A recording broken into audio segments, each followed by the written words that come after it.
Sexology नाम की कोई डिग्री भारत में किसी भी मेडिकल कॉलेज में नहीं दी जाती। बस यहीं पे हमारे देश की जो सेक्सुअल नॉलेज है उसका पतन शुरू हुआ। फर्स्ट टाइम जो सेक्स होता है बहुत पेनफुल होता है।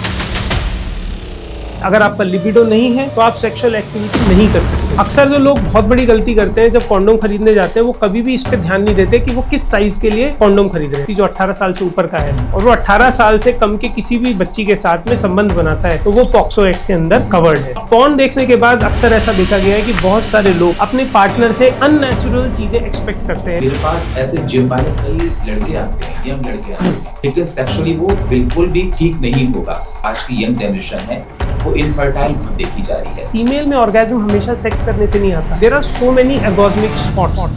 नमस्कार, स्वागत है आप सभी का मेरे इस खास कार्यक्रम में। मैं हूं आपके साथ सुनील चौहान। आज के पॉडकास्ट में हम उन तमाम महत्वपूर्ण विषयों पर चर्चा करेंगे जो तमाम लोगों के सवाल भी होते हैं। कई बार ये देखा जाता है कि लोग सेक्स से जुड़ी उन विषयों पर बात करना पसंद नहीं करते हैं जो कि हम सब लोगों के लिए जिंदगी में बेहद जरूरी होती है। और आज उन्हीं सभी बातों पर हम डिस्कशन करेंगे। सेक्स को लेकर जो मिथ्स हैं उसको लेकर, हेल्दी लाइफ अपनी कैसे रह सकती है शादी के बाद, जो लोग लिविंग रिलेशन में रह रहे हैं उनको क्या कुछ करना है, बहुत सारे ऐसे सवाल जो कि समाज के लिए, हम सब लोगों के लिए बेहद जरूरी हैं। इन सारी बातों पर डिस्कशन करने के लिए हमारे साथ सीनियर डर्मेटोलॉजिस्ट और सेक्स की तमाम बड़ी बड़ी बीमारियों के जानकार हमारे साथ जुड़ चुके हैं, डॉक्टर वरुण त्यागी जी। स्वागत है सर आपका। नमस्कार। डॉक्टर वरुण से हम जानने की कोशिश करेंगे और आप लोगों को समझाएंगे कि आखिरकार जो समाज में आज तरह तरह की बीमारियां देखी जा रही हैं, उन बीमारियों से कैसे बचा जा सकता है और जो बीमारियां एसटीडी होती हैं उन पर किस प्रकार से ट्रीटमेंट लेना चाहिए। जो हम लोग सोशल मीडिया पर देखते हैं क्या वो सही है, इन सारी बातों पर आज डिस्कशन किया जाएगा। तो पूरा पॉडकास्ट आप देखिए और तमाम महत्वपूर्ण बातों को जानिए। डॉक्टर वरुण, हमने आपको अपने प्रोग्राम में इनवाइट किया और लाखों दर्शक हमारे इस प्रोग्राम को देख रहे हैं। मैं आपसे ये जानना चाहता हूं सर, सबसे पहले ये बताइए कि डर्मेटोलॉजिस्ट और सेक्सोलॉजिस्ट में क्या अंतर है? जी, मैं आपको बताता हूँ सुनील जी। डर्मेटोलॉजी जो एक डिग्री है उसके 3 पार्ट हैं। मूलतः जो डर्मेटोलॉजी डिग्री है उसके अंदर हमें मिलती है एमडी डर्मेटोलॉजी, वेनरोलॉजी एंड लेप्रोलॉजी। तो डर्मेटोलॉजी पार्ट चर्म रोग से जुड़ी हुई है, उसके बाद वेनरोलॉजी पार्ट चर्म एवं गुप्त रोग के साथ हो गई, और लेप्रोलॉजी मतलब कुष्ठ रोग। तो जो ये गुप्त रोग हैं इसके अंदर ज्यादातर जो आपके सेक्सुअली ट्रांसमिटेड इन्फेक्शंस हैं, यानी कि यौन रोग हैं, रतिज रोग हैं, वो सभी इसके अंदर आते हैं। अब जब इस तरीके के रोग लोगों को होते हैं या इस तरीके की परेशानी होती है तो उनकी सेक्सुअल लाइफ हैम्पर हो जाती है। तो जब सेक्सुअल लाइफ हैम्पर होती है तो उसमें सेक्सुअल डिसऑर्डर्स, साइकोसेक्सुअल डिसऑर्डर्स या सेक्सुअल इनकॉम्पिटेंस आ जाती है। तो इस तरीके के जो पेशेंट्स हमारे पास आते हैं तो उनको हम ट्रीट करते हैं, उनकी सेक्सुअल जो इन्फेक्शंस हैं, एसटीडी हैं, उनको भी ठीक करते हैं, और जो सेक्सुअल डिसऑर्डर्स उन इन्फेक्शन की वजह से हुए हैं उनको भी हम लोग मैनेज करते हैं। पर से अगर आप देखें तो सेक्सोलॉजिस्ट नाम की कोई टर्म नहीं है, क्योंकि सेक्सोलॉजी नाम की कोई डिग्री भारत में किसी भी मेडिकल कॉलेज में नहीं दी जाती। जो एनएमसी से रिकॉग्नाइज्ड डिग्री है वो केवल आपको एमडी मिलेगी या एमबीबीएस मिलेगी, और एमडी में अभी सेक्सोलॉजी का कोर्स नहीं होता। जी, बहुत अच्छे से आपने बताया। डॉक्टर वरुण, मैं आपसे जानना चाहता हूँ, मेरे पास बहुत सारे सवाल हैं इस पॉडकास्ट में आपके पास, और वो सारे सवाल ऐसे हैं जो देखा जाता है कि हर युवाओं को, उन तमाम लोगों को जानने के लिए बेहद महत्वपूर्ण इसलिए हो जाते हैं कि बहुत से यंगस्टर्स बहुत गलतियां कर जाते हैं। इसलिए मैं सिलसिलेवार तरीके से आपसे वो सारे सवाल करता जाऊंगा। सबसे पहले सर, क्या हमारे देश में सेक्स एजुकेशन जरूरी है? और जो हम डिस्कशन कर रहे हैं सेक्स से तमाम रिलेटेड बीमारियों को लेकर, उसमें आप जैसे डॉक्टर्स का जागरूकता फैलाने का, मीडिया का क्या रोल होना चाहिए? सुनील जी, आपने बहुत अच्छा क्वेश्चन करा कि क्या सेक्स एजुकेशन हमारे समाज में आज की डेट में जरूरी है।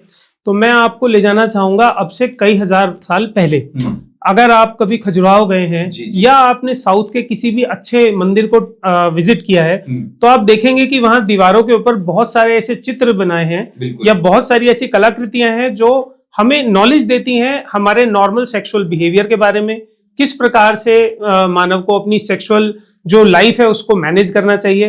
तो हमारे यहाँ पे समाज में ये हजारों सालों से प्रचलित रहा है कि जब एक बच्चा एक वयस्क की एज में आ जाता था या उम्र में आता था तो बच्चों को बच्चियों को मंदिरों में ले जाके, क्योंकि उस वक्त मंदिर ही हमारे यहाँ नॉलेज का केंद्र थे जी। तो वहां पे उनको ये सारी नॉलेज दी जाती थी, उनको प्रॉपरली समझाया जाता था माता पिता उनके गुरुओं के द्वारा, ताकि वो एक हेल्दी और एक सेफ सेक्सुअल लाइफ बिता सकें। पर पिछले कुछ समय में, यानी कि आप पिछले जो 200-300 साल हमारे देश में गए, उसमें ये सारी नॉलेज और ये सारा जो हमारा समाज का एक अच्छा पार्ट था, इसको कहीं ना कहीं पीछे रख दिया गया और हमें ये बताया गया कि सेक्स एजुकेशन या सेक्स नॉलेज जो है वो हमें वेस्ट से, यानी कि पश्चिमी सभ्यताओं से सीखनी पड़ेगी। बस यहीं पे हमारे देश की जो सेक्सुअल नॉलेज है उसका पतन शुरू हुआ।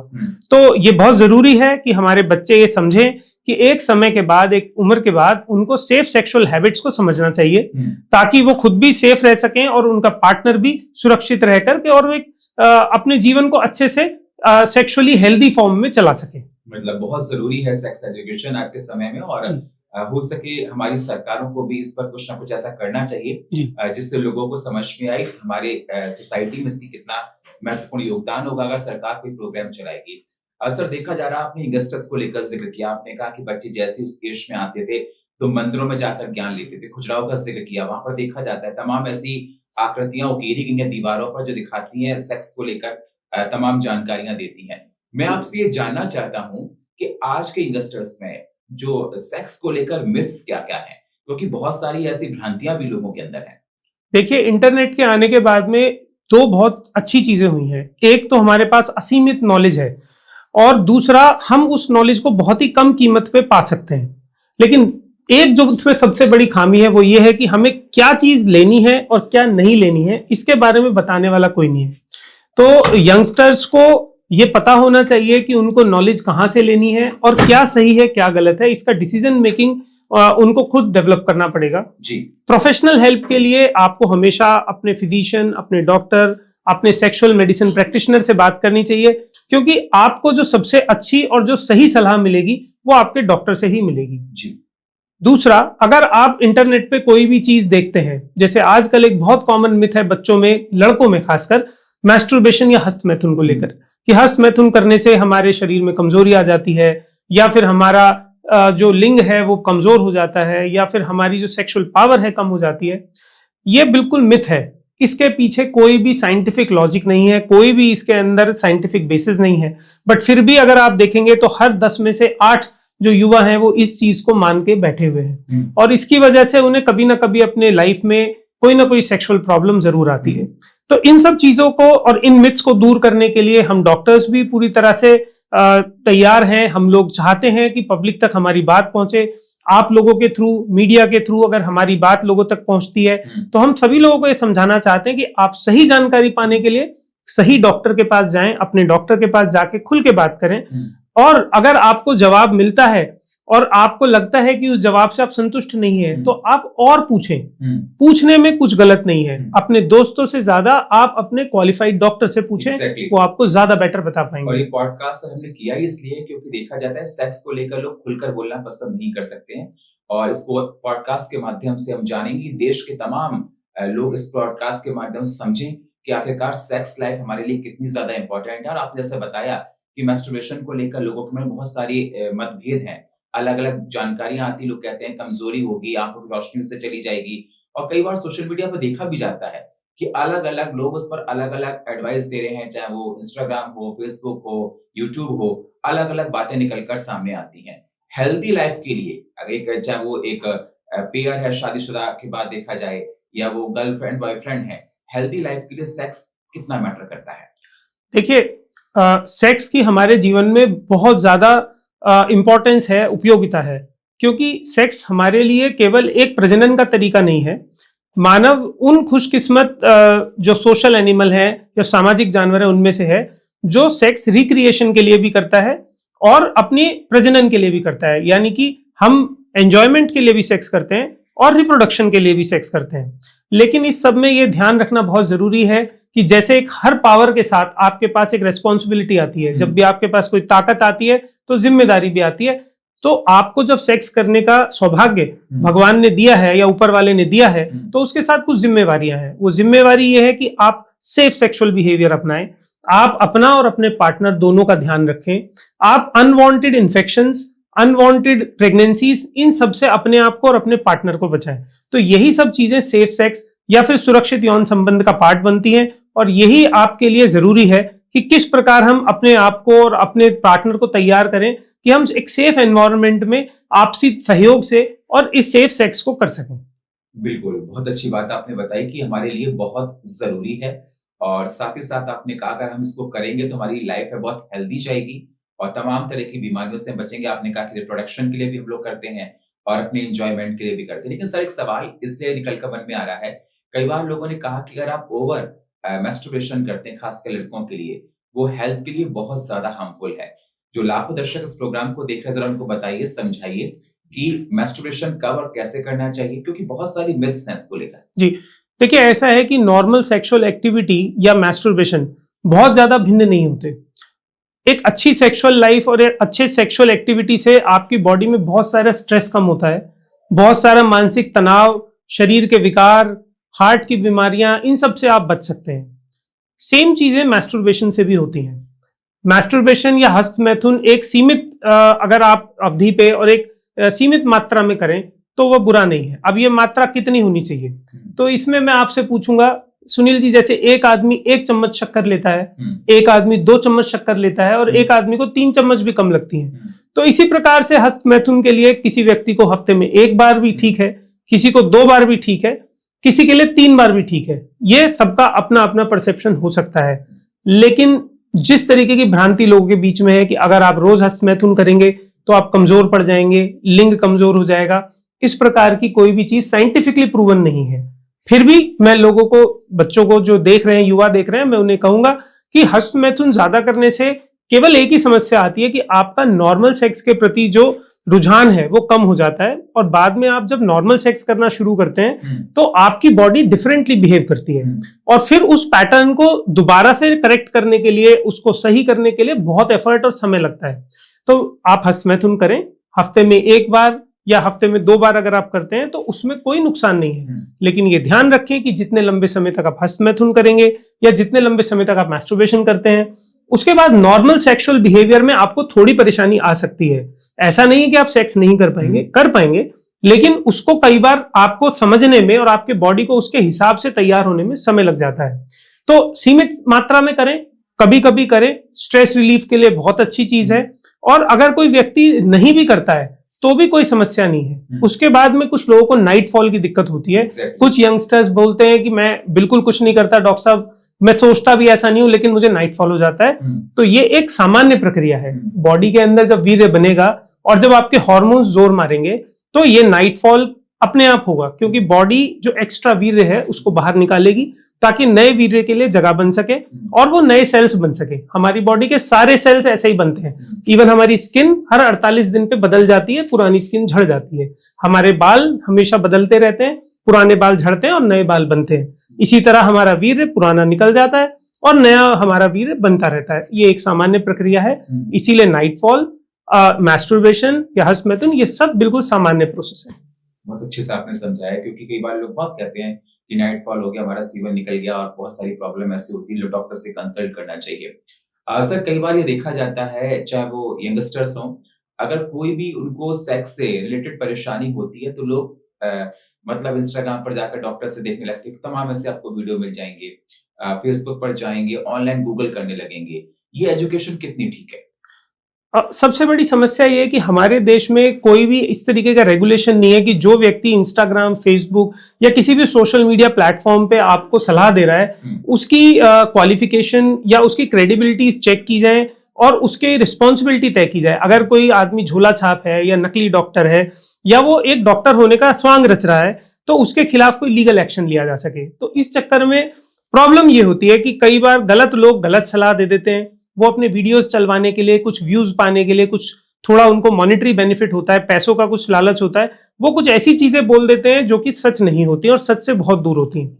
अब कई बार जो मासूम बच्चे हैं, जो हमारे भोले भाली जनता है, वो उन चीजों को समझ नहीं पाती। ये क्लिक बेट वीडियोस होते हैं जिनमें कुछ ऐसे कैप्शंस बनाए जाते हैं जो लोगों को अट्रैक्ट करते हैं उन वीडियोस पे, और उनको कुछ ऐसी जानकारियां दे दी जाती हैं जो बिल्कुल सत्य नहीं है। तो इन चीजों को आपको समझना पड़ेगा। अगर आप किसी का कोई वीडियो देख रहे हैं, किसी का कोई आप मैसेज देख रहे हैं, पॉडकास्ट देख रहे हैं, तो एक बार उस व्यक्ति की डिग्री के बारे में आप ऑनलाइन सर्च कर लें, या आप जिस सोर्स पे वो देख रहे हैं उससे पूछ लें कि ये कौन है, इनकी क्या क्वालिफिकेशन है, और फिर आप उसकी बात को फॉलो करें तो ज्यादा बेहतर रहेगा।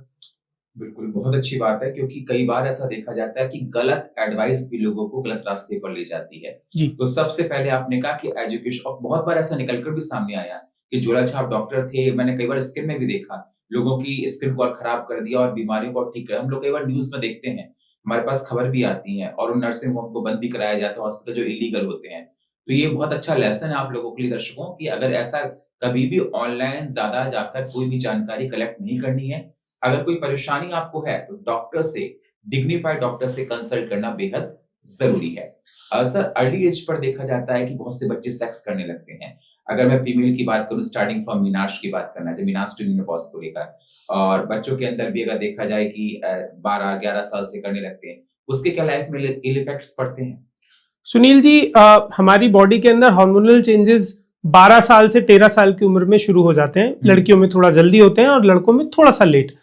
तो आजकल ऐसा देखने में आया है, पिछले कुछ समय से मैंने प्रैक्टिस करते हुए पिछले 10 साल में ऑब्जर्व करा है कि आजकल जो सेक्स की एज है, फर्स्ट सेक्स की एज, वो पीछे से 3 से 4 साल कम हो गई है। पहले यूजुअली 18-19 साल के बच्चे होते थे जो अपना फर्स्ट सेक्सुअल एनकाउंटर या पहला सेक्सुअल एक्ट करते थे, पर आजकल 16-17 साल की बच्चियां भी इस तरीके की चीजें में इन्वॉल्व हो रहे हैं।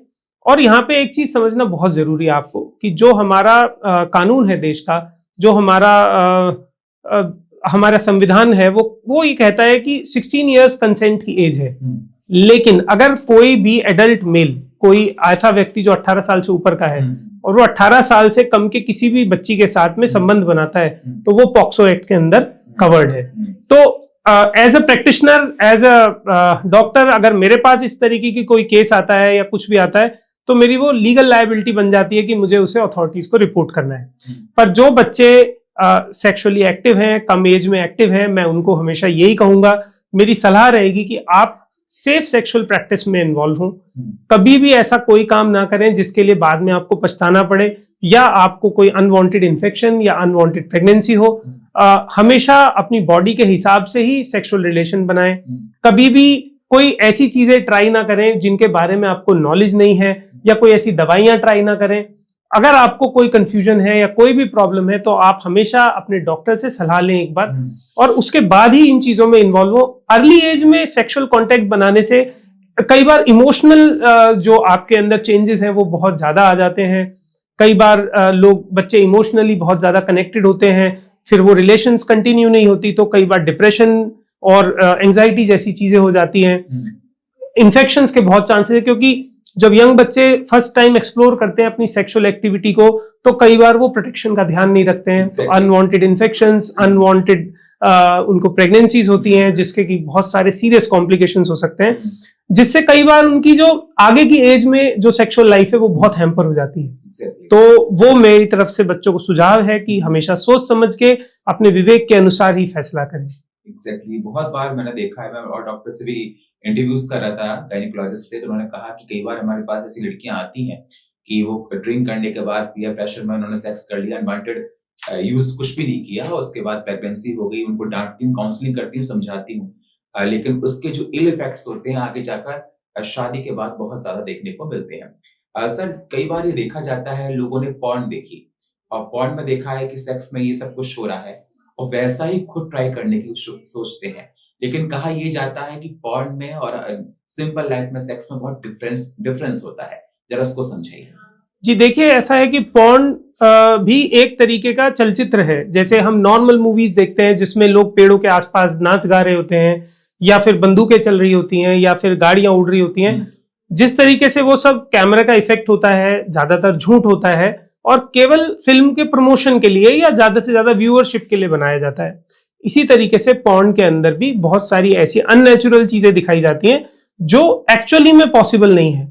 अब पॉर्न देखने के बाद अक्सर ऐसा देखा गया है कि बहुत सारे लोग स्पेशली मेल्स अपने पार्टनर से अननेचुरल चीजें एक्सपेक्ट करते हैं जो प्रैक्टिकली पॉसिबल नहीं है, चाहे वो सेक्सुअल पोजीशंस हो, चाहे वो किसी प्रकार का पर्टिकुलर सेक्सुअल एक्ट हो।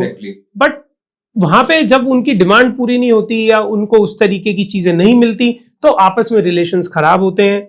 कई बार उसकी वजह से इन्फेक्शंस के चांसेस भी होते हैं, कई बार आपस में म्यूचुअल कन्फ्लिक्ट्स भी होते हैं। सो मेरा सजेशन सब लोगों को यही है कि आप इस तरीके की चीजों से इन्फ्लुएंस होके आप अपनी लाइफ को ना डिस्ट्रॉय करें, बल्कि आप अपनी सेक्सुअल एक्टिविटी के लिए यू कुड रादर विजिट और very good ancient temples like Khajuraho and many other such sites, जहां पे आपको बहुत अच्छी सेक्सुअल नॉलेज भी मिलेगी और आपको एक ह्यूमन नेचर ऑफ सेक्स देखने को मिलेगा जो बेसिकली बहुत ही एक पवित्र चीज है। तो इसको आप एक कमोडिटी ना बनाएं, इसको आप एक बहुत ही पायस, बहुत ही ये मतलब ऐसी चीज है जिसके लिए हम लोगों को बड़ा रेस्पेक्टफुल होना चाहिए। सो इस तरीके की चीजें ठीक नहीं है। बिल्कुल, मतलब क्योंकि हमारे देश में देखा जाता है कि सेक्स से जुड़ी बात करना थोड़ा संकोच भरा देखा जाता है। अगर हम बात करें डेवलप्ड कंट्रीज की, तो वहाँ खुलकर पेरेंट्स बच्चों से बात करते हैं और आप सर ये समझा रहे हैं कि पेरेंट्स की जिम्मेदारी है बच्चों को सही रास्ता दिखाने की, ना कि उनको नजरअंदाज करने की। एक सवाल मेरा है सर, आपने कहा कि एसटीडी सेक्सुअली ट्रांसमिटेड डिजीज को लेकर उनके साइन और सिम्टम्स क्या होते हैं और अर्ली स्टेज पर कैसे पहचानें? देखिए, एसटीडी या सेक्सुअली ट्रांसमिटेड डिजीज जो है वो मेल और फीमेल दोनों में थोड़ा डिफरेंटली बिहेव करते हैं। पुरुषों में अक्सर लिंग के ऊपर कोई रैश होना, कोई लाल चकत्ते होना, जलन होना या दाने होना, इस तरीके के सिम्टम्स, या पेशाब के रास्ते में जलन या व्हाइट डिस्चार्ज या येलो डिस्चार्ज आना, इस तरीके के सिम्टम्स हो सकते हैं। फीमेल्स में क्योंकि योनि अंदर की तरफ होती है तो बाहर से कुछ दिखता नहीं है, बट रिलेशन बनाने के बाद नीचे जलन होना, यूरिन करते में जलन होना या फिर दर्द नीचे होते रहना कॉन्स्टेंटली, इस तरीके के सिम्टम्स हो सकते हैं। बहुत सारे इन्फेक्शंस ऐसे होते हैं जो इनिशियली बिल्कुल सिम्टमलेस होते हैं या जिनमें कुछ पता नहीं चलता।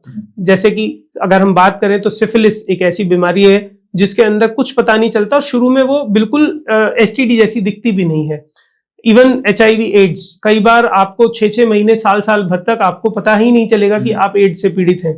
तो इस तरीके के इन्फेक्शंस है, यूजुअली ये सामान्य नागरिकों को या सामान्य लोगों को नहीं होते। अगर आपके बहुत ज्यादा अनसेफ सेक्सुअल प्रैक्टिसेस हैं, यानी मल्टीपल पार्टनर्स हैं और ऐसे पार्टनर्स जिनके बारे में आप कुछ नहीं जानते, यानी कैजुअल सेक्सुअल पार्टनर्स हैं एंड विदाउट प्रोटेक्शन अगर आप रिलेशन बना रहे हैं, तो मैं सजेस्ट करता हूं कि आपको हर 2-3 महीने में एक बार अपने एसटीडी प्रोफाइल से अपने चेक कराते रहना चाहिए, अपने डर्मेटोलॉजिस्ट वेनरोलॉजिस्ट से मिलना चाहिए और अगर आपको एक भी सिम्टम इनमें से कोई दिखे अपने पार्टनर में तो जरूर चेकअप करा लेना चाहिए। मतलब चेकअप कराना बेहद जरूरी है, बिल्कुल लापरवाही इसमें नहीं बरतना चाहिए।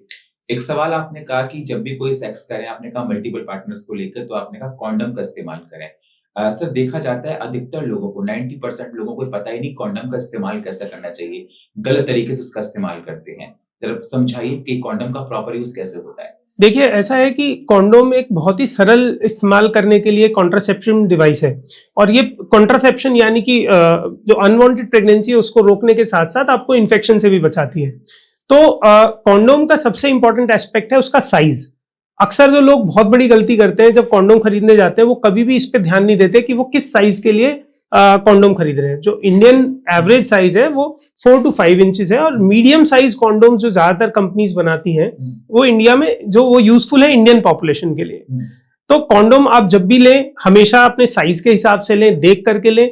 दूसरा, उसके बाद में फिर जब आप उसको यूज करते हैं तो ये जरूर ध्यान रखें कि उसके ऊपर इंस्ट्रक्शंस आते हैं हमेशा इरेक्ट पेनिस के ऊपर आपको स्किन पीछे करके रिट्रैक्ट और कॉन्डोम को ऊपर रख के नीचे तक रोल करना है, बॉटम तक। और ये ध्यान देना है कि जब आपका सेक्सुअल एक्ट खत्म हो जाए और पूरा प्रॉपरली आप फिनिश कर लें, उसके बाद आप उसको रिट्रैक्ट करके और क्लोज करके और प्रॉपरली डिस्पोज करें। ये नहीं कि उसको निकाल के आप कहीं भी ऐसे फेंक दें, क्योंकि उसके अंदर जो मटेरियल है या जो भी उसके अंदर चीजें हैं वो एक बायोलॉजिकली एक्टिव सब्सटेंस है। उसमें इन्फेक्शंस भी हो सकते हैं, उसमें और भी बहुत चीजें हो सकती हैं जो आप ही के साथ साथ दूसरों के लिए भी खतरा हो सकती है। तो उसको प्रॉपर डिस्पोज करना है और आपको हमेशा ये ध्यान रखना है कि अगर गलती से भी आपका कॉन्डोम यूज करते समय या सेक्स करते समय फट जाए तो आप हमेशा अपना एक चेकअप 1 या 2 महीने के बाद जरूर करा लें अगर आपका पार्टनर अननोन है। और अगर आपका पार्टनर नोन है और अगर कोई सिम्टम नहीं है तो आप रिलैक्स कर सकते हैं। एग्जैक्टली, बहुत अच्छी बात बताई आपने कि अगर कभी भी ऐसा हो तो जरूर डॉक्टर से कंसल्ट करना चाहिए। अगला सवाल सर मेरा आपसे ये है कि देखा जाता है कि लोग ये कहते हैं, जैसा आपने बताया कि साइज को लेकर कि 4 to 5 इंचेस इंडिया में देखा जाता है, सब लोग कहते हैं कि मेरा 7+ साइजेस है। तो मैं आपसे जानना चाहता हूँ कि क्या साइज मैटर करता है सेक्स में? Yes and no. अब इसमें सबसे इंपॉर्टेंट चीज ये है कि साइज का कंसेप्ट क्या है। जो फीमेल वजाइना है यानी जो महिलाओं की योनि है वो सिर्फ शुरू के 2 इंच सेंसिटिव होती है और वो एक फनल की तरह है, यानी कि वो नीचे से नैरो है और अंदर जाके वो चौड़ी हो जाती है।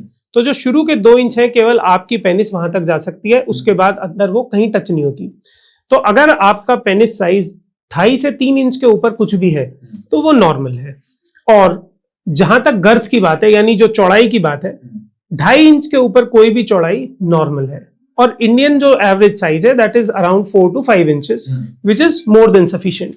तो हाँ, आपका साइज 2.5 इंच के ऊपर लंबाई में, 2.5 से 3 इंच और 2.5 इंच के आसपास मोटाई में, अगर उतना है तो सफिशिएंट है। रही बात कि जो लोग कहते हैं साइज बढ़ाना चाहते हैं या हमारा साइज कम लगता है, तो ये बहुत सारा मिसकंसेप्शन लोगों को पॉर्न देख के आता है, जहां पे वो कैमरा के इफेक्ट से कई बार बहुत बड़ा पेनिस साइज दिखाते हैं। कई बार वो क्लेम करते हैं कि 8 इंच 10 इंच का उनका पेनिस है या चौड़ाई 3-4 इंच से ज्यादा है, तो वो ज्यादातर झूठ होता है। साइड इफेक्ट वो कैमरा के इफेक्ट्स हैं और आपको उस चीज में नहीं पड़ना चाहिए। ऐसी कोई डिवाइस, ऐसी कोई मेडिकल ट्रीटमेंट नहीं है जिससे पेनिस के साइज को बढ़ाया जा सके या उसके गर्थ को या उसकी चौड़ाई को बढ़ाया जा सके। हाँ, कुछ मेडिकल इंटरवेंशंस हैं, जैसे कि हम लोग कई बार फिलर्स डालते हैं जो पेनिस के साइज को बढ़ाने के लिए, चौड़ा करने के लिए या लेंथ बढ़ाने के लिए, बट वो एक टेम्परेरी अरेंजमेंट है और वो हर 3 से 6 महीने में उसको रिपीट करना पड़ता है और उसका कोई प्रैक्टिकल लाभ आपको सेक्सुअल कांटेक्ट में नहीं होगा, ना प्लेजर में, ना आपको आनंद बढ़ेगा, ना आपके पार्टनर को कोई आनंद बढ़ेगा, उससे आपको कोई लाभ नहीं होगा। मतलब साइज मैटर नहीं करता है, जैसा आपने समझा दिया। और इसमें से एक सवाल मैं और ऐड करना चाहता हूँ, क्या इंटरकोर्स ही सेक्स में सब कुछ होता है? और इसके साथ एक और ऐड कर रहा हूँ, कई बार ये देखा जाता है लड़के कहते हैं कि सुबह के टाइम उनका इरेक्शन बहुत ज्यादा आ रहा है, कहते हैं उनका लिबिडो बहुत ज्यादा हाई है, और बहुत से लड़के कहते हैं कि इरेक्शन उनका नहीं है, लिबिडो उनका बहुत लेस है।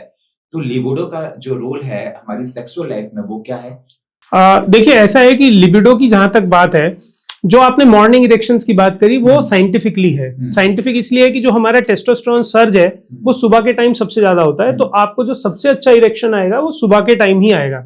तो अर्ली मॉर्निंग इरेक्शंस एक सिम्टम है कि आप sexually if you are potent और नॉट। अगर हमें किसी से ये पता करना हो कि क्या वो सेक्सुअली पोटेंट है तो हम उससे मॉर्निंग इरेक्शंस के बारे में पूछते हैं कि क्या सुबह आपको तनाव महसूस होता है। तो ये एक नेचुरल चीज है, सभी को सुबह अच्छा इरेक्शन आता है।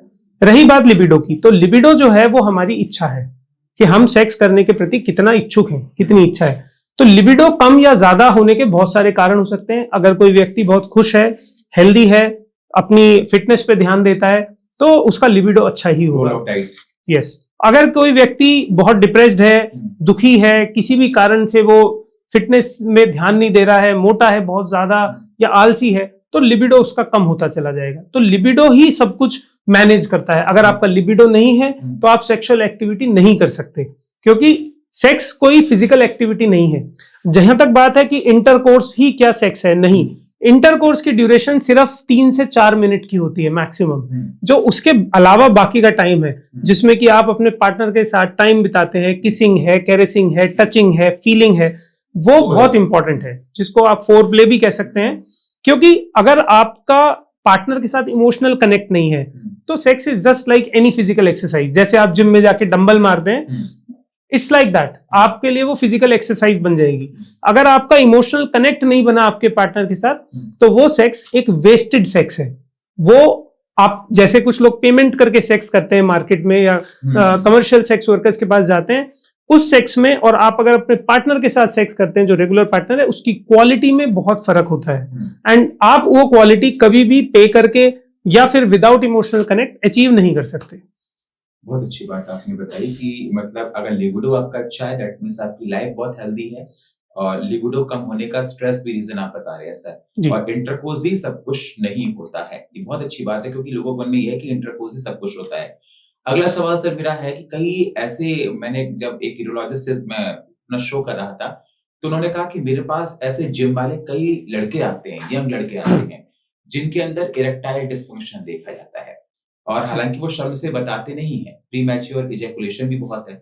ऐसे बहुत सारे केसेस हैं जो लड़का आपको 6 फुट का बिल्कुल फिट लग रहा होगा, लेकिन सेक्सुअली वो बिल्कुल भी मतलब ठीक नहीं होगा।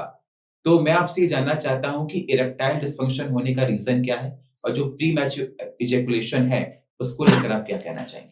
जहां तक बात करी आपने जिम वाले बच्चों की या जिम ट्रेनर्स की, तो हाँ, ये बात बिल्कुल सही है। हमारे पास भी बहुत सारे ऐसे जिम वाले बच्चे आते हैं जो स्टेरॉइड्स का यूज करते हैं, और नोइंगली और अननोइंगली कई बार उनके कोचेज उनको ऐसा करने के लिए मजबूर करते हैं, क्योंकि वो कंपटीशन की तैयारी करते हैं और बॉडी बिल्डिंग करते हैं।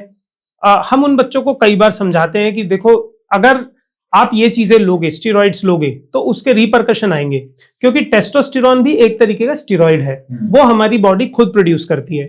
पर जब आप बाहर से स्टेरॉइड्स लेते हैं, यानी कि या तो टेस्टोस्टेरोन या एनाबॉलिक स्टेरॉइड्स, तो बॉडी अपने नेचुरल स्टेरॉइड को बनाना बंद कर देती है। बॉडी के अंदर एक चेक वॉल्व मैकेनिज्म होता है कि जब बॉडी को लगता है कि ये चीज मेरे पास ऑलरेडी है, तो बॉडी उसको बनाना बंद कर देती है। अब आपकी बॉडी ने टेस्टोस्टेरोन एंडोजिनस जो अपना था वो बनाना बंद कर दिया। जो आपने बाहर से टेस्टोस्टेरोन लिया है या एनाबॉलिक लिया है, वो आपके काम आएगा नहीं, क्योंकि वो आपके जो बॉडी के सेक्स हार्मोन्स हैं उनको रिप्लेस नहीं कर सकता। बॉडी को ऐसा लग रहा है कि आपके पास टेस्टोस्टेरोन है, लेकिन आपके पास नहीं है। अब उसमें क्या होगा कि बॉडी ने प्रोडक्शन बंद कर दिया।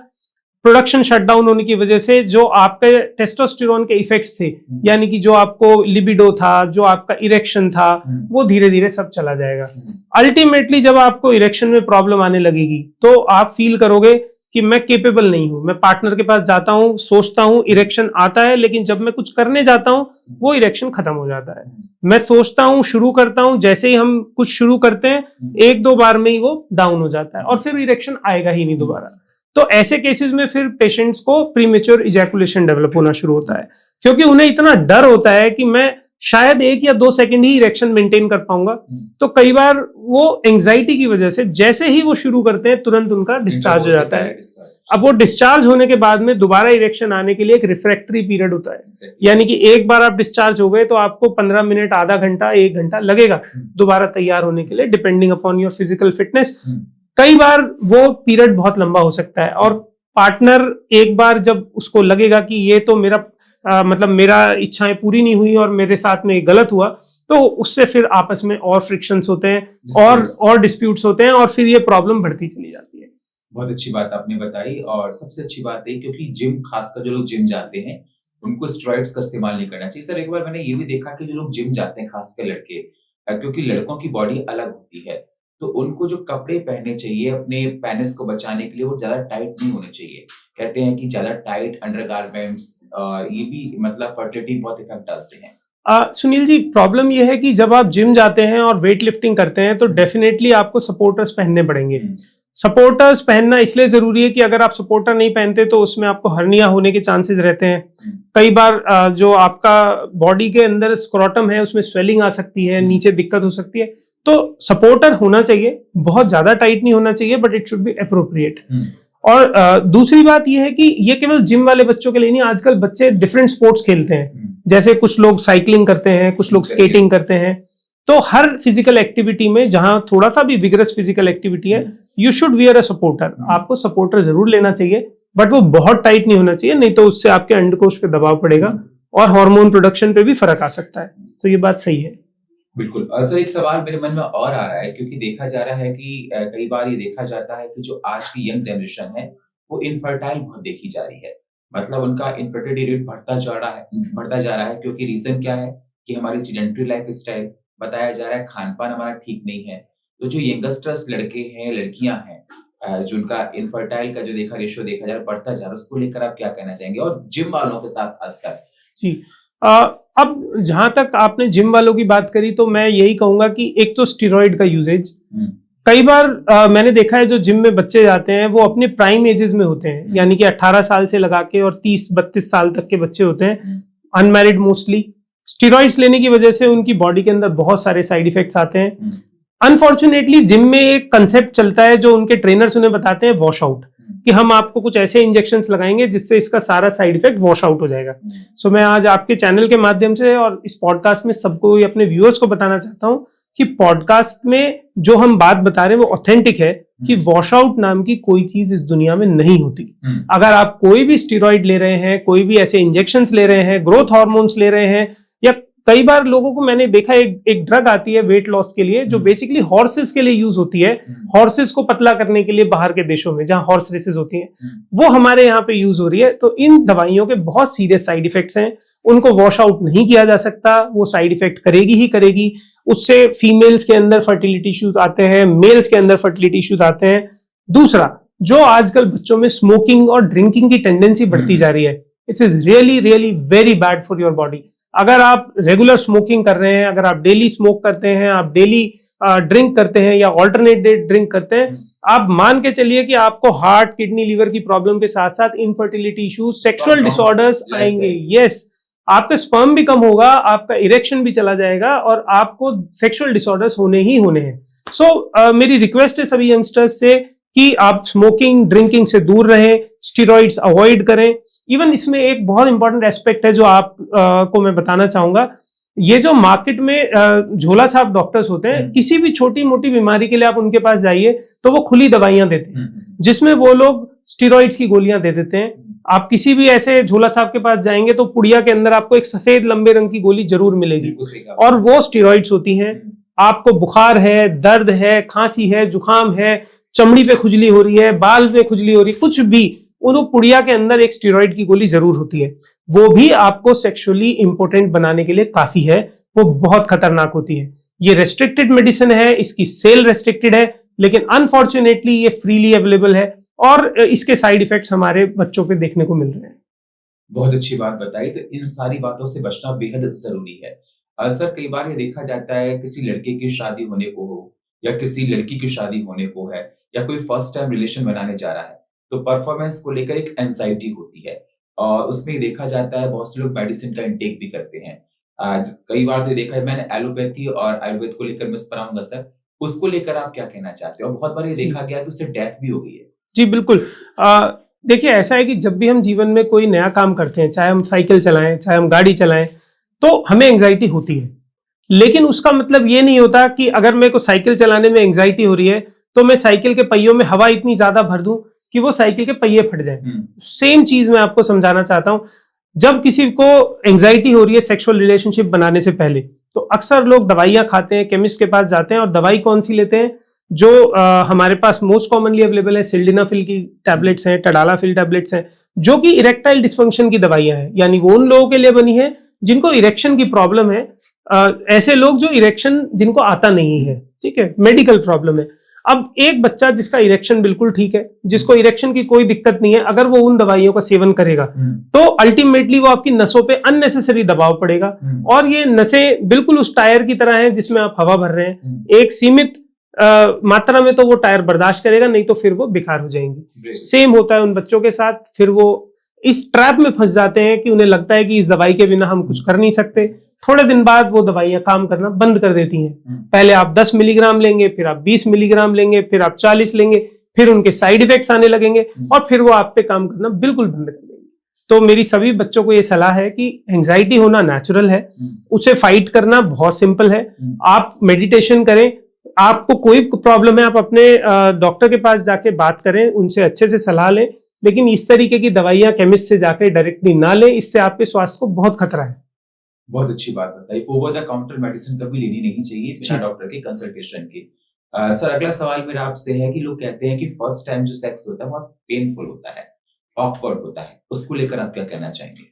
देखिए, ऐसा है कि फर्स्ट टाइम सेक्सुअल एक्टिविटी में एक सबसे बड़ा प्रॉब्लम क्या होती है कि जब आपको किसी चीज का एक्सपीरियंस नहीं होता, जब आपको कोई चीज मालूम नहीं होती, इवन अगर आप स्विमिंग भी फर्स्ट टाइम करने जाएंगे तो it can be very painful. ठीक है, पहली बार आप समुद्र में भी जाएंगे या पानी में स्विमिंग पूल में जाएंगे तो वो बहुत दिक्कत हो सकती है, सांस लेने में दिक्कत आ सकती है। तो सेक्सुअल एक्टिविटी भी इसी तरीके से एक एक्टिविटी है जिसके बारे में प्रॉपर नॉलेज गेन करें। आप पार्टनर को समझें, अपने पार्टनर के साथ बात करें, डिस्कस करके प्रॉपर कंसेंट के साथ, और जब आप रिलैक्स्ड में हो तभी आप सेक्सुअल एक्टिविटी के लिए जाएं। तो first sex will not be painful, it will be pleasurable. हाँ, जहां तक बात है जो फीमेल्स हैं, क्योंकि कई बार वर्जिन फीमेल्स होती हैं तो उनको बहुत दिक्कत होती है शुरू में फर्स्ट टाइम पेनिट्रेशन में, बट अगर आप अपने पार्टनर से खुल के बात करेंगे, उनको पहले से पूरा नॉलेज होगी, आपको भी पूरी नॉलेज होगी, तो ये स्मूथली आप ओवरकम कर सकते हैं। सर, मैं जब इस प्रोग्राम को लेकर रिसर्च कर रहा था तो मैंने देखा उसमें सेक्सुअल ओरिएंटेशन को लेकर बहुत सारी बातें निकल कर सामने आई। उसमें ये देखा गया कि एक एक्सपर्ट्स थे, मुझे नाम याद नहीं आ रहा, उसमें ये था कि 70 से 80% लड़कियां बाइसेक्सुअल होती हैं।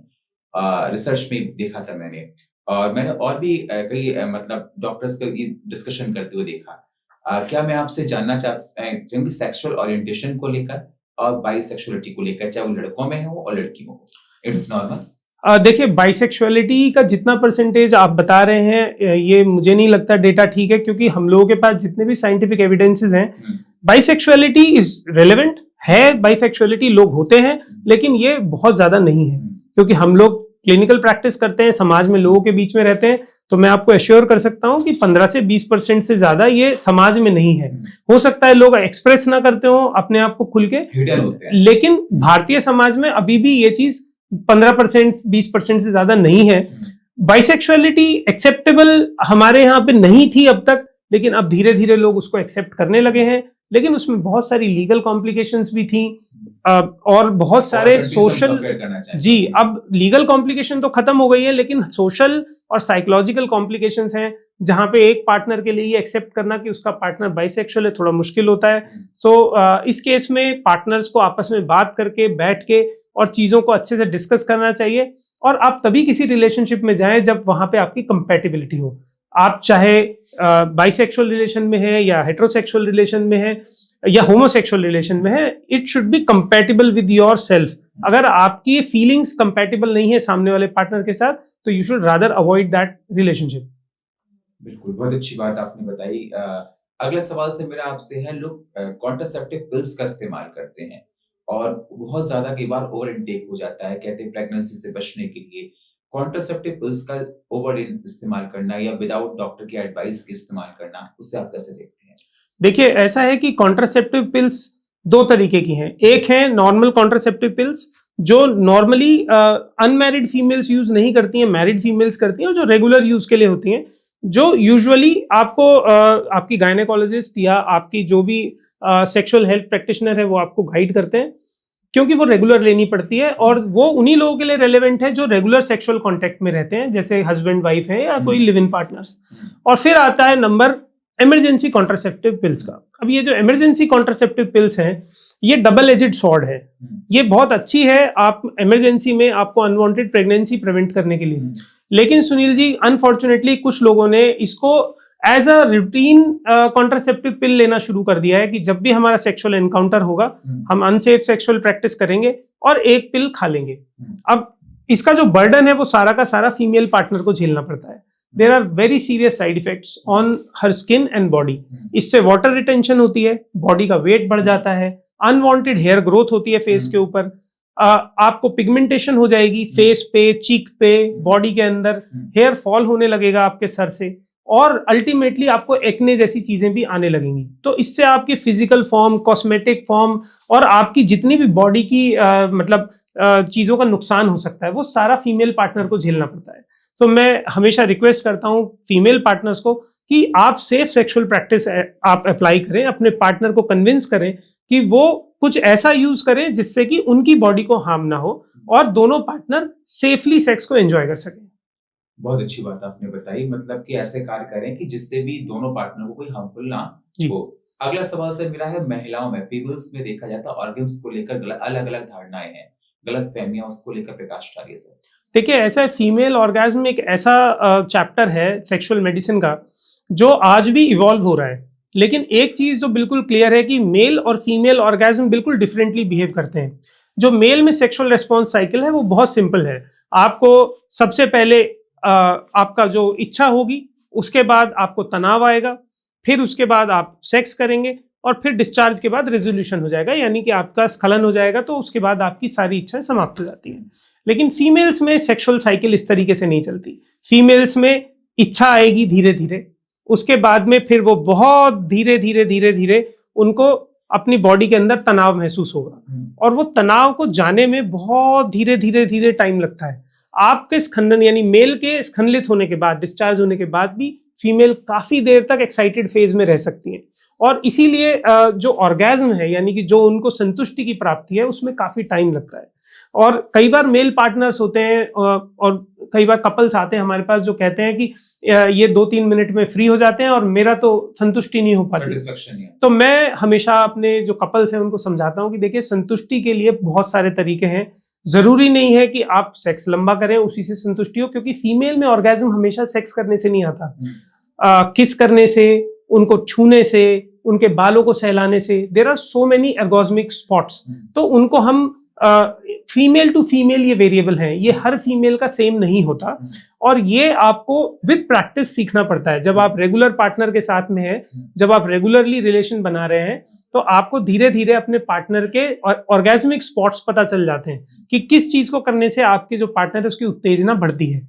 तो मैं सभी मेल पार्टनर्स को, ये सभी मेरी एडवाइस है मेल्स के लिए जो भी एक रेगुलर सेक्सुअल रिलेशनशिप में है, आप अपने पार्टनर को एक्सप्लोर करिए, आप सीखिए कि कैसे एक हेल्दी और एक मतलब एक्साइटिंग सेक्सुअल लाइफ आपको जीनी है। ऑर्गेस्मिक स्पॉट समझिए, अपनी जो फीमेल पार्टनर है उसकी इच्छाओं का सम्मान करिए, और हमेशा ये कोशिश करें कि आपकी संतुष्टि के साथ साथ उनकी संतुष्टि भी पूरी हो। बिल्कुल, मतलब दोनों की म्यूचुअल अंडरस्टैंडिंग होना बेहद जरूरी है। जी। अगला सवाल सर मेरा आपसे ये है कि कई बार ये देखा जाता है, बड़े इश्तिहार लगे होते हैं कि ये जड़ी बूटी ले लो, ये बाबा ये हैं, ये हकीम ऐसे हैं, सेक्स को लेकर यहाँ मिलिए, ये तेल ऐसा है। एलोपैथी और आयुर्वेदिक ट्रीटमेंट को लेकर मैं आपसे सवाल करना चाहता हूँ, उसको लेकर क्या आप एडवाइस करना चाहते हैं? देखिए, ऐसा है सुनील जी, ये जितने भी एडवर्टाइजमेंट आपने देखे हैं उसमें ज्यादातर जो लोग होते हैं वो झोला छाप होते हैं। वो आयुर्वेदिक डॉक्टर्स भी नहीं होते, वो बेसिकली आयुर्वेद का नाम का मिसयूज करते हैं, और वो नकली डॉक्टर या झोला छाप हैं। असली आयुर्वेदिक प्रैक्टिशनर कभी भी इस तरीके की बातें, अनसाइंटिफिक बातें नहीं करेंगे। जहां तक बात आयुर्वेद की है या एलोपैथी की है, ये दोनों ही विद्या अपने आप में बहुत संपूर्ण है। एलोपैथी के अपने फायदे हैं, आयुर्वेद के अपने फायदे हैं, लेकिन मैं लोगों को यही रिक्वेस्ट करूंगा कि इस तरीके के झोला छाप डॉक्टरों के पास ना जाएं। अगर आपको आयुर्वेदिक डॉक्टर को दिखाना है तो एक प्रॉपर BAMS या उसमें MD आयुर्वेद डॉक्टर को दिखाएं और प्रॉपर प्रिस्क्रिप्शन लेके दवाई करें। ये जिस तरीके के क्लिनिक्स खुले होते हैं कि खानदानी दवाखाना, फलाना दवाखाना, ये दवाखाना, ये लोग डॉक्टर नहीं है, ये झोला छाप है। अगर आप अंग्रेजी डॉक्टर से इलाज कराना चाहते हैं तो MBBS या उससे ऊपर MBBS MD, कोई भी ऐसा डॉक्टर जो आपके आसपास सेक्सुअल मेडिसिन प्रैक्टिस करता हो, आप उनको दिखाएं। कभी भी झोला छाप डॉक्टरों के चक्कर में ना आए। आप डॉक्टर की डिग्री जरूर चेक करें, वो जो दवाई दे रहे हैं उनके बारे में समझें। खुली दवाइयां कभी ना खाएं, कोई भी भस्म, किसी भी प्रकार की खुली हुई कोई चूरन या ऐसी चीजें इस्तेमाल ना करें। बिना लेबल की या बिना नाम लिखी हुई कोई ट्यूब या तेल ना लगाएं। तो इससे आप अपने आप को सेफ रख सकते हैं। दोनों ही विद्याएं अपने आप में काफी केपेबल हैं, काफी संपूर्ण हैं। बिल्कुल, बहुत बहुत शुक्रिया डॉक्टर वरुण, आप हमारे इस खास प्रोग्राम में आए और आपने बहुत महत्वपूर्ण बात पर डिस्कशन किया। नटशेल में गोल्डन टिप्स। देखिए, मैं सभी लोगों को यह कहना चाहूंगा कि सेक्सुअल लाइफ आपके जीवन के लिए बहुत इंपॉर्टेंट है। आप जब अच्छा सेक्स करते हैं तो आपके जीवन में तनाव कम रहेगा, आपको हार्ट की प्रॉब्लम्स कम होंगी, आपकी छोटी मोटी जो अपनी मानसिक समस्याएं हैं या जो आपके पार्टनर से मनमुटाव है वो बहुत आसानी से सुलझ जाएंगे, सॉर्ट आउट हो जाएंगे। वहीं एक गलत तरीके से किया गया सेक्स या अनसेफ सेक्स आपको इन्फेक्शन देगा, आपको अनवांटेड प्रेगनेंसी देगा, आपको स्ट्रेस देगा। तो हमेशा सेफ सेक्सुअल प्रैक्टिस अपनाएं, अपने पार्टनर से बात करें, उसका कंसेंट लें। हमेशा अपने पार्टनर से क्लियर और प्रॉपर कंसेंट लेने के बाद ही रिलेशन बनाएं और सेफ सेक्स करें और हमेशा स्वस्थ और खुशी रहें। धन्यवाद। तो देखा आपने, डॉक्टर वरुण ने आपको बताया, समझाया कि सेफ सेक्स कितना हमारी बॉडी के लिए महत्वपूर्ण है। उन सारी बातों को ध्यान में रखना बेहद जरूरी है और अपनी हेल्दी लाइफ को चलाना हम सबकी नैतिक जिम्मेदारी भी है। तो आप लोग उन बातों पर अमल कीजिए। अगर किसी कोई परेशानी है, चाहे वो STDs को लेकर है, किसी भी तरह की प्रीमैच्योर इजैकुलेशन है, इरेक्टाइल डिस्फंक्शन है, डॉक्टर से कंसल्ट करना बेहद जरूरी है। और आज के पॉडकास्ट में इतना ही। बाकी और जानकारी के लिए आपके साथ हम फिर हाजिर होंगे। नमस्कार।